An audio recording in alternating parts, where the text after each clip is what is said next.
समय समय पर देशभक्ति की मिसालें देखने और सुनने को मिलती हैं, लेकिन इस बार एक शख्स देश की तीनों सेनाओं की सलामती के लिए नंगे पांव पैदल मार्च यात्रा पर है। इस यात्रा में वह तिरंगा लेकर निकल चुका है।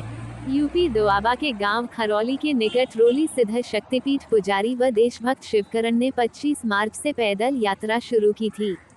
ग्वालियर, झांसी, चंडीगढ़, कालका, नैना देवी, बाबा बालकनाथ, ज्वालाजी होते हुए आज वह कांगड़ा पहुंचे।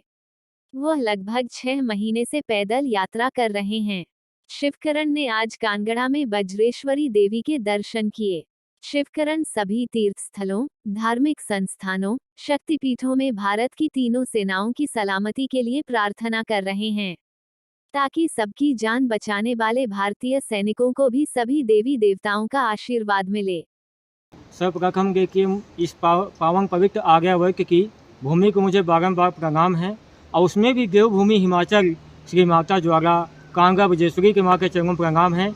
मेरा माता पिता के द्वारा जो नाम मिला वो शिवकरण है, और आज समाज के द्वारा मुझे जो मिला, आप सभी के सम्मान में जो मिला, देशभक्त शिव सेवक महात्मा वैष्णवदास शिवकरण के नाम से आज मुझे सभी लोग जानते हैं। और ये श्रेय मैं नहीं जानता, ये देने वाली माँ भारती की कृपा, ये पावन भूमि है कि जिसने मुझे आज ये श्रेय दिलाया है। और मैं ये भी नहीं चाहता कि मेरे बारे में कोई जाने, मैं बस इतना जानता हूँ कि जो मैं आवाहन लेके चला वो जन जन तक पहुँचना चाहिए।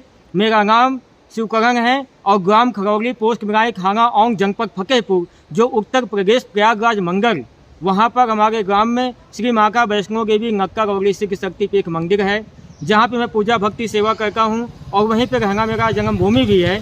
जो एक यात्रा मैं पहले भी ये 2009 में कर चुका हूँ, जो हमारी 8000 जाना 8000 आना, वापस दोनों जम्मू में रहना हुआ हमारा, और ये हमारी दोबारा यात्रा चल रही है। मेरा कहना यही है कि देखिए ये पावन पवित्र हमारी जो भारत भूमि है, ये हमें बचपन से हम इसमें जन्म लेते हैं, खेलते हैं, कूदते हैं, बड़े होते हैं, और सगियाँ निरोग काया भी पाते, मतलब सब काम हमारे इसी में होते हैं। और जब कुछ हमें इसके बारे में करने की बारी आती है तो हम भगवान पे छोड़ देते हैं कि जो कुछ होगा भगवान करेगा। ये कहाँ की इंसानियत है कि आप लोग इस मातृभूमि का खाइए पीजिए और लास्ट में भी ये गोद में सुलाए, जब इसके लिए कहने की कुछ बारी आ जाए तो हाथ पीछे हटा जाते हैं। ऐसे हाथ पीछे नहीं होने चाहिए। ये जो सरहद पर हमारी खड़ी तीनों सेनाएं हैं, जल थल वायु की, वो रात दिन अपनी पत्नी, अपने बच्चे, वो भी किसी पिता की संतान है, किसी माँ के बेटे हैं, बहन के भाई हैं, किसी पत्नी के पति हैं, अपने बच्चों को छोड़कर वो सरहद की सीमाओं पर खड़े होते हैं।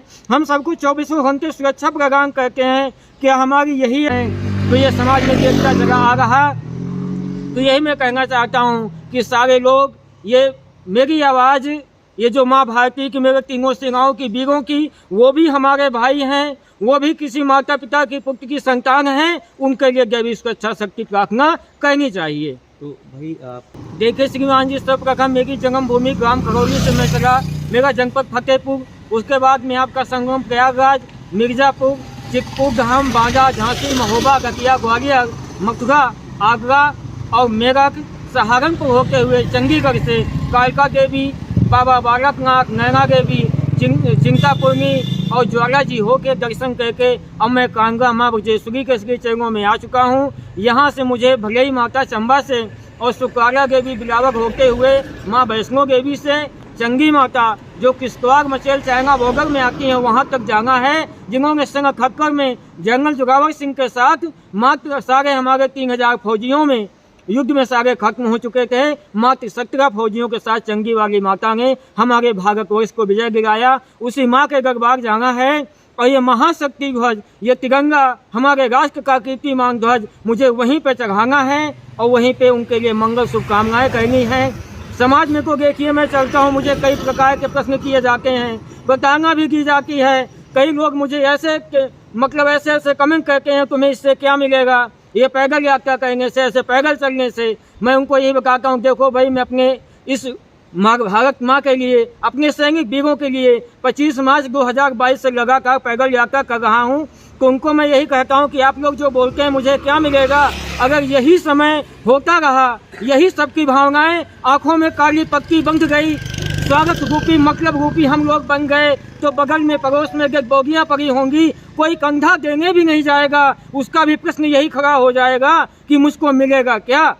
और बाद में अगर यही सोच ले कि हमारे चंद्रशेखर आज़ाद तो ब्रिटिश हुकूमत के साथ बगावत ना करके देश की आज़ादी में खुद को स्वयं की सीने पे गोली ना खाते, क्या यही समझ ले कि हमारे सरदार भगत सिंह को फांसी के फंदे पे सरदार भगत सिंह ना झूले होते। यही समझकर अगर हमारे गुरु गोविंद सिंह सोच लेते कि मुझको क्या मिलेगा, स्वयं जो है वो बीवी बच्चे और अपने पुत्रों को बलिदान कर दिया, तो आज ऐसा स्वर्गीय समय आ गया कि वो महान वीरों को, वो कीर्तिमान महान योद्धाओं को याद नहीं किया जाता।